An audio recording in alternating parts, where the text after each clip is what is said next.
Good morning. This is Miss Wally. I'm just going to run through the steps of GPE and KE, potential energy, kinetic energy formulas, just in case you need that little extra reminder of a couple things. So bear with me. I'm doing this with my phone, so my computer's not wanting to work for me this morning, okay? All right. Looking at our formulas, we'll start off with gravitational potential energy.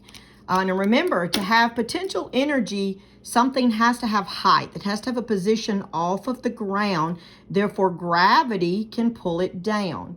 Okay, so we'll start with our first problem, reading this. The formulas, the units are here. Energy is the joule, and a joule is the same thing as 1 kilograms times meters per second. So when you get ready to cancel out units, think about this right here, okay?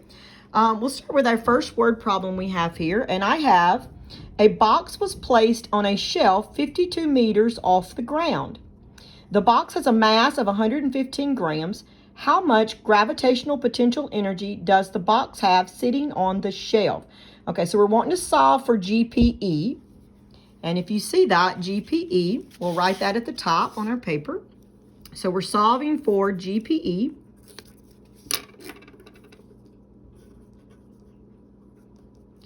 And if we solve for GPE, remember when we covered that up, everything on the bottom multiplies together. So we need mass times gravity times height. Now, looking back at my word problems, I need to find the mass. So it says the mass was 115 grams. So I'm going to transfer that on there, 115 grams. Times gravity. Now, gravity is not given anywhere in that problem, but it's universal. So we know that the gravity on Earth is 9.81 meters per second squared. So anytime it's asking for gravity on Earth, that's what you're going to use, even if it's not given in the problem. The last variable we need to find is the height. So if I come back over here, it says it was placed on a shelf 52 meters off the ground. So 52 meters is going to be the height that I want to use. 52 meters. Now notice I'm showing all my units inside there, as you should. I showed you my formula, plugged it all in. Now when I multiply all this together, you simply just multiply straight across. You're going to get a number that looks like this. 58,663.8. And my unit for any type of energy is the joule, just a capital J. Now, if you want to make sure you plug that in your calculator so that you can get that same number, you should be okay. Now, this is really easy on here because remember, we said that 1 joule is the same thing as a kilogram or gram over meters per second squared. So everything's going to be fine on that, nothing to cancel out. All right, now we're going to solve for another one of these variables in this formula. Our second word problem says, what is the mass of a vase that is sitting 30 meters high on a table and has a GPE of 20 joules? So we're wanting to solve for mass. So remember, we write down what we're solving for first, which is mass. And if we come over here and cover up the M in the mass, that means GPE is going to be over gravity and height, excuse me. So we'd have GPE over gravity times height. Okay, so we're going to go back and find these pieces. So the GPE, if I come over here, I'm looking for something with a joule, and I see that that's right here because all energy has the unit of the joule. So 20 joules over. Now I'm going to put this in parentheses here because if you're trying to put this in your calculator, you have to do it in a series. I'll show you real quick. So remember, gravity is 9.81 meters per second. And the height, if I go back over here, it says it was 30 meters. Now, when you're putting this in your calculator, if you try to put 20 divided by and just run it as a big string, it will not work. So you have two choices, okay? You can put this whole thing in brackets or parentheses, so 20 divided by parentheses, 9.8 meters per second squared times 30 meters, close parentheses. or you can do this first on the bottom so that you don't have any mess up. So if you do that and you just multiply the two bottoms, you would get 294.3. Then you have a clean division problem there. So 20 divided by 294. And you're going to get this long number that looks like this, 0.06795787. And remember, we round to 2 decimal places, so your answer would be 0.07. Now, what unit do I use? Now, remember, the joule is the same thing as a kilogram times meters per second squared. So over here, you had a meters per second squared, and you had the height over here. So if you cancel that out, the only thing that's left is a kilogram, and that would make sense because that is your mass unit. Okay. All right. Now, I won't go through each one of these, but if you were going to do height, you would do the same thing. You would cover up the h variable, and you would need GPE divided by mass times gravity. Do the same thing. Remember, do this first, or either put it in parentheses, or you will not get the right answer because your calculator does not know what you're trying to do. It's going to do order of operation. So it would do, if you hadn't have done that over here, it would have been 20. It would have divided by that and then multiplied. It wouldn't divided by the product of the two. So you either have to put the whole thing in parentheses or multiply them first and then divide. Okay, hope that helps. The next formula we're going to look at is kinetic energy. Now again, any type of energy, the unit would be the joule.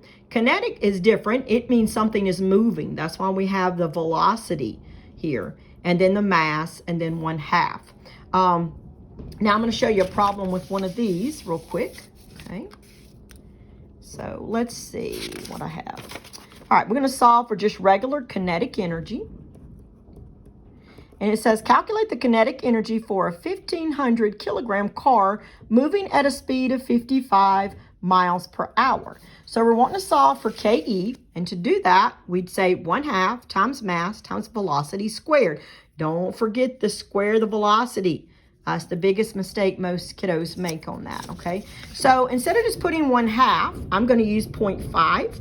It's just simpler to put it in your calculator. So I'm going to write the formula down first. 1/2 times mass times velocity squared. So 1/2 is the same thing as 0.5 in your calculator times the mass. Well, if I go back over here, it says the mass was 1,500 kilograms. 1,500 kilograms. And velocity squared. So the velocity was 55. Now you can't just put 55. It has to be 55 squared. Don't forget that. Now, when you put this in your calculator, on your calculator, it will have, when you go in to put the 55, you would use that x squared, 55, then hit the x squared button, and it'll give you the squared version of 55, okay? So now if we calculate this out, we get a number that looks like this. And then, of course, the unit is a joule. Now, these numbers will be kind of big on some of these when you're talking about energy, okay? Energy is something you can't really see. I think I'm going to show you one more on using this type of formula, and that would be the mass.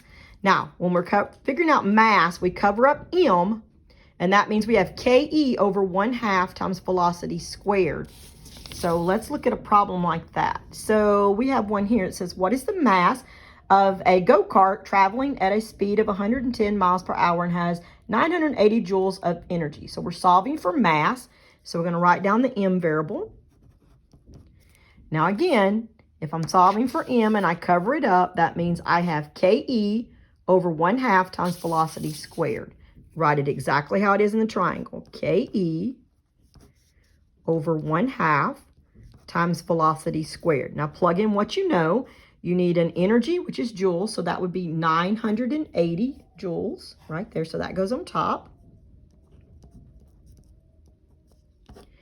Then 1/2, remember we can put it in as 0.5 times v squared. So I need velocity, 110 miles per hour. And I've got to square that, okay? Now again, you can do this on the bottom first, and when you do that, you get 6,050. Or you can put in your calculator, it's 980 divided by parentheses, 0.5 times 110 squared, close parentheses. Either way, you have to show some separation there or it will not do it on your calculators.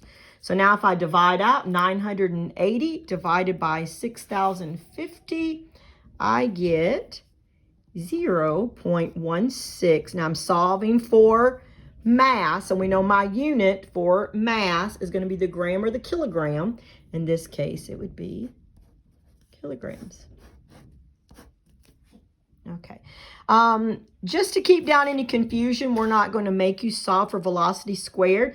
But just so you remember, if you were solving for velocity, you would have to take the square root of your answer at the very end because velocity is squared. So the answer you would get would be the squared. You wouldn't get the one, what the individual velocity would be. Okay, you'd get the squared amount. So you have to take the square root at the end. So just remember that.